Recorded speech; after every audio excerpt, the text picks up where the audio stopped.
December 30వ తేదీన అత్యంత శక్తివంతమైన అమావాస్య. ఈ ఏడాదికి ఇది చివరి అమావాస్య అండి. ఈ శక్తివంతమైన అమావాస్య రోజున పిల్లలకు ఈ విధంగా దిష్టి తీయడం ద్వారా వారి జీవితంలో ఉన్నటువంటి దుష్టగ్రహ ప్రభావం, నెగిటివ్ ఎనర్జీ, అలాగే నరదిష్టి, నరఘోష, అపమృత్యు దోషాలు అన్నీ కూడా తొలగిపోతాయండి.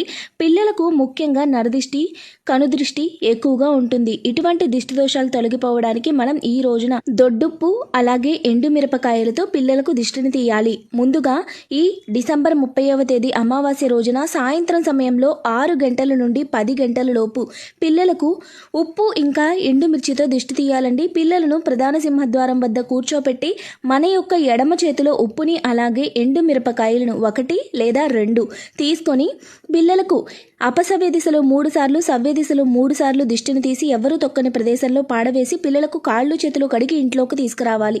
ఆ తర్వాత భగవంతుని యొక్క విభూదిని పిల్లలకు పెట్టాలి. ఇలా చేయడం ద్వారా వారికి ఉన్నటువంటి సకల దిష్టి దోషాలు తొలగిపోయి భవిష్యత్తు అనేది ఉజ్వలంగా ఉంటుంది. చూశారు కదండి. Please like, share and follow. Thanks for watching friends.